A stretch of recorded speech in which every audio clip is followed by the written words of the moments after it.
This is where we believe. Here's Curry for the record. It's good! There it is! Hey, this is Ron TMC right here. Me, Molly, Mitch. I just want to say thank you all, and as always, fuck everybody else. I love you. They're on top of the NBA world. Bonjour, bonsoir, bienvenue dans Retro Warriors, votre podcast consacré à l'histoire de la franchise des Golden State Warriors. Pour ce 3e épisode, on va remonter aux origines de la création de la franchise. Parce que oui, les Warriors n'ont pas toujours été établis en Californie. À la base, l'équipe a vu le jour à plus de 4000 km de la baie, sur la côte Est. Allez, je vous emmène à Philadelphie, non pas quelques années en arrière, mais carrément au début du siècle dernier.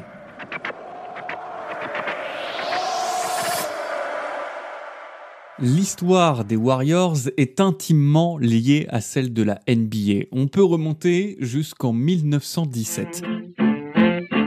Nous sommes à Philadelphie, dans le sud de la ville, dans le quartier juif, et le basketball est loin à cette époque d'être un sport populaire aux États-Unis.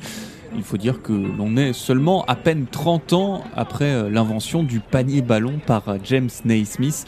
Mais la discipline, aussi jeune soit-elle, a particulièrement séduit 3 jeunes hommes âgés d'une vingtaine d'années, tout juste diplômés. J'ai nommé Harry Payson, Yogi Black et un certain Eddie Gottlieb. Je vous spoil un petit peu, mais c'est le nom de ce dernier-là qu'on va retenir. Ensemble, ces 3 néo-passionnés de la balle orange donc décident de créer leur propre équipe amateur. Alors pour cela, comme ça se faisait beaucoup à cette époque, ils se sont rapprochés de la YHMA de leur quartier, une association tournée vers la jeunesse et qui fait la promotion du développement religieux, intellectuel et physique. En fait, c'est l'équivalent des YMCA, mais pour les juifs. Ils forment donc une équipe avec quelques amis du quartier et Gottlieb se démène pour organiser quelques matchs contre d'autres équipes de la ville et de la banlieue. Mais finalement, au bout d'une saison, l'association trouve que le sport est trop brutal, pas du tout en phase avec ses valeurs et décide de tourner le dos à l'équipe. Bon, les joueurs vont alors se rapprocher d'une autre structure sociale de leur quartier et recevoir le soutien de la South Philadelphia Hebrew Association. Ils reprennent l'acronyme de l'assaut et nomment donc leur équipe les Sphaz, après avoir recruté encore d'autres joueurs, tous issus de la communauté juive. Et sur leur maillot, on peut y lire l'acronyme SPHA, écrit en hébreu. Bon, il faut qu'on fasse un point sur comment était structuré le basket aux États-Unis à cette époque. C'était, vous vous en doutez bien, pas du tout comme aujourd'hui, c'était surtout un joyeux bordel. En fait, il existait énormément de ligues régionales. Il y avait par exemple la Central Basketball League, la Connecticut State League, Metropolitan Basketball League, et j'en passe, je vais pas toutes les faire, il y en avait des dizaines, mais ce qu'il faut retenir, c'est que aucune ne dominait vraiment l'autre et certaines mouraient quasiment aussitôt qu'elles naissaient. Les Sphaz, eux, à ce moment-là, nous sommes au début des années 20, ils naviguent entre plusieurs championnats mineurs dans la région de Philadelphie, avant de rejoindre en 1923 la Eastern League où la concurrence était plus rude. Là, il faut se rendre compte que c'est un cap pour l'équipe qui se structure petit à petit, notamment grâce à Gottlieb qui a laissé tomber le short pour enfiler un costard et occuper désormais le rôle unique de manager.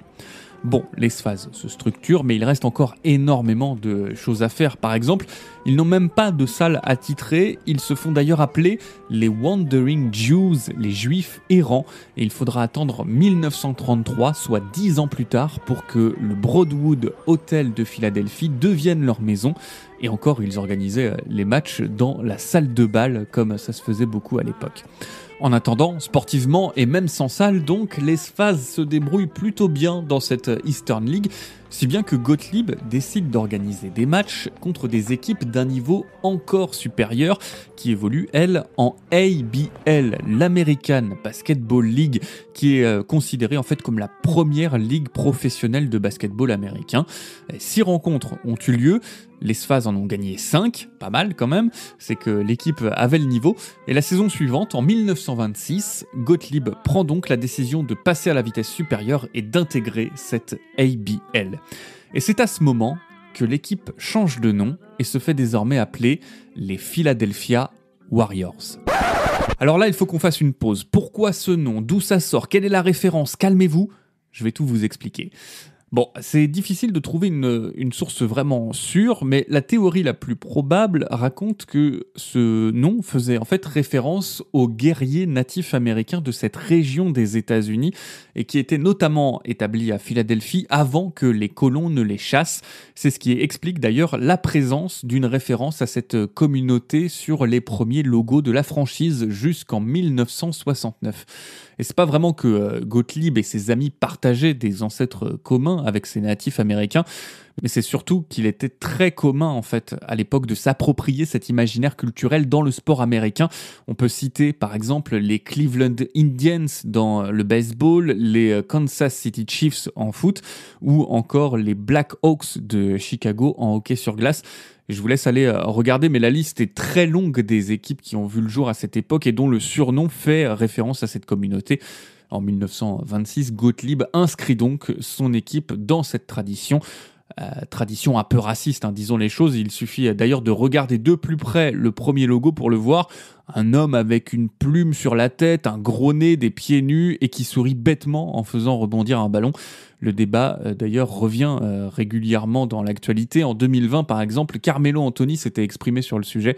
Il voulait que l'équipe des Warriors change de nom. Il trouvait que le terme était offensant pour la communauté amérindienne. Bon, maintenant, certains disent que le nom rend aussi hommage aux soldats vétérans américains, notamment de la Seconde Guerre mondiale. L'Amérique et son patriotisme, on connaît. Bon, parenthèse fermée, vous allez le voir, de toute façon, ce nouveau nom va rapidement disparaître avant de revenir plus tard. Puisque là commence une petite série d'allers-retours. À la fin de l'exercice 1929, soit seulement 2 saisons après sa création, l'American Basketball League est mise en sommeil pour des raisons économiques liées à la Grande Dépression, la fameuse crise de 29 qui touche les États-Unis à ce moment-là. L'équipe des Philadelphia Warriors est donc dissoute et retourne de là où elle venait, c'est-à-dire la Eastern League, et l'organisation abandonne par la même occasion le nom Warriors pour retrouver l'ancien, les Sfaz donc. Mais quand la ABL renaît de ses cendres, en 1933, Gottlieb ne résiste pas à l'envie de voir son équipe réintégrer un championnat plus relevé. Mais cette fois-ci, pas de changement de nom, on garde les Sfaz. Against the Philadelphia Spurs. Scoring at will, the Globetrotters continue their bamboozling act in the second half. L'aventure là va durer une quinzaine d'années jusqu'en 1946, le 6 juin 1946 exactement, date à laquelle une nouvelle ligue, oui encore une, va faire son apparition, la BAA pour Basketball Association of America. Son objectif, concurrencer la ABL et la NBL, la National Basketball League, qui réunit plutôt des équipes du Midwest. Et donc, il ne s'agit pas là d'une énième ligue régionale, on parle vraiment d'un projet ambitieux. En fait, ce sont 11 propriétaires de grandes salles de sport de la côte Est qui hébergent principalement des matchs de hockey sur glace et ils se demandent comment rendre plus rentables leurs édifices. Et vu que le basketball commence à prendre en popularité, pourquoi ne pas organiser des matchs de balle orange quand leur équipe de hockey n'y joue pas ? L'argent, c'est toujours le nerf de la guerre, déjà à cette époque. Et on notera quand même que parmi les règles de la BAA, il y avait l'interdiction de faire jouer des joueurs afro-américains, une mesure qui restera en place jusqu'en 1950, soit 1 an après la fusion entre la BAA et la NBL, pour former la NBA que l'on connaît aujourd'hui. Et parmi donc ces 11 fondateurs de cette nouvelle ligue, il y a un certain Peter Tyrrell, un entrepreneur de Philadelphie qui possède avec Stephen Kim, autre businessman de la côte Est, la Philadelphia Arena, une salle d'un peu plus de 5000 places dans laquelle joue déjà l'équipe de hockey sur glace des Rockets de Philadelphie. Et c'est là que Gottlieb intervient à nouveau. Tyrrell prend son téléphone, appelle Gottlieb pour le débaucher et lui proposer le poste de coach et de general manager de l'équipe qu'il veut mettre sur pied. Attiré par le projet, ce bon vieux Edward va accepter et donc s'éloigner des Sfaz pour investir tout son temps dans cette nouvelle équipe. Et Gottlieb arrive avec une idée pour le nom de l'équipe, comme un clin d'œil au passé. Il propose les Warriors. The red-hot Philadelphia Warriors on a winning streak oppose the powerful leaders of the Western Division, the St. Louis Hawks at Convention Hall in the Quaker City. Voilà, les bases étaient jetées, la franchise que l'on connaît aujourd'hui était née. On résume, une coprésidence Peter Tyrrell, Stephen Kim, un entraîneur général-manager Eddie Gottlieb, une salle, la Philadelphia Arena, et un nom, les Philadelphia Warriors. Alors malheureusement pour les Spaz, le départ de Gottlieb va un peu sonner la fin de l'équipe puisque beaucoup de joueurs suivent Gottlieb dans son projet pour intégrer directement les Philadelphia Warriors. On peut citer par exemple Jerry Fleischmann, le pivot Art Hillhouse ou encore Pitey Rosenberg, un arrière très proche de son coach. C'est d'ailleurs lui qui conseille à Gottlieb d'entrer en contact avec un certain Joe Fulks. Un jeune homme originaire du Kentucky qui avait joué dans la principale université de son état, Murray State, et qui avait fait parler de lui notamment au sein de l'équipe de basket des Marines pendant la Seconde Guerre mondiale. Et donc Pitey Rosenberg pense que ce serait une bonne chose que ce Joe intègre cette nouvelle équipe des Philadelphia Warriors. Mais Gottlieb n'a plus beaucoup de temps pour finaliser l'effectif. Nous sommes à l'été, juste avant le début de la saison, et il décide donc de faire venir à la hâte ce Joe Fulks pour un entraînement comme ça, pour voir. Bon, une seule séance suffira à Gottlieb pour déceler le talent de ce jeune homme de 25 ans, rapide, mince, capable de dribbler des deux mains et dont le shoot en suspension parfait lui vaut le surnom de Jumping Joe. Moyennant une voiture et un salaire de $8 000 pour l'ensemble de la saison, Fulks accepte de rejoindre les Warriors. Donc nous sommes à la fin de l'été 1946 et le roster est complet avec 12 joueurs. La première saison des Philadelphia Warriors peut commencer.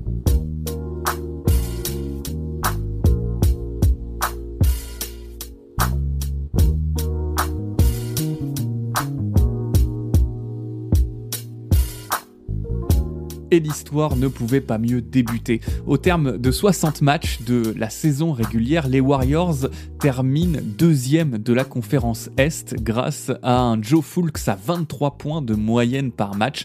Un bilan, 35 victoires pour 25 défaites. En play-off, les Warriors éliminent les St. Louis Bombers puis les New York Knicks pour atteindre les finales et affronter les Chicago Stags. Une série que les Warriors remportent 4-1, toujours en grande partie grâce à Joe Fulks qui en planta notamment 34 lors du dernier match. Et si aujourd'hui c'est devenu banal, 34 points, c'était loin de l'être à l'époque. Les Warriors se sont donc adjugés le premier titre de l'histoire de la BAA qui deviendra plus tard la NBA. Et on peut donc se targuer de ça quand même, être la première équipe titrée. Plus tard, Eddie Gottlieb rachètera l'équipe en 1952 pour, tenez-vous bien, $25 000. La somme paraît tellement dérisoire par rapport à aujourd'hui. Et Gottlieb occupera donc un peu tous les rôles, propriétaire, coach, GM, et c'est justement en tant que patron des Warriors qu'il jouera un rôle important dans la fusion dont on parlait tout à l'heure en 1949 qui donnera la NBA.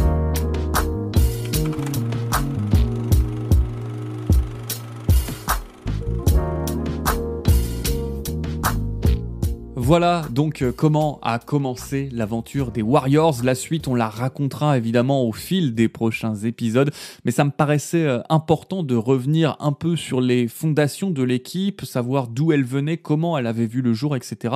Ça permet également de comprendre comment s'est formée la ligue sous la forme que l'on connaît aujourd'hui. On comprend qu'en fait, il y a beaucoup d'allers-retours, de tâtonnements et qu'au final, c'était très artisanal le basket au début. Enfin voilà, j'espère que vous aurez appris des choses. Comme d'habitude, vous connaissez la chanson maintenant. Si l'épisode vous a plu, n'hésitez pas à le partager, à en parler autour de vous. C'est dispo sur toutes les plateformes d'écoute. On se retrouve pour un prochain épisode dans un mois. D'ici là, on peut se parler sur les réseaux sociaux pour échanger. Amis de la Dub Nation et d'ailleurs, salut!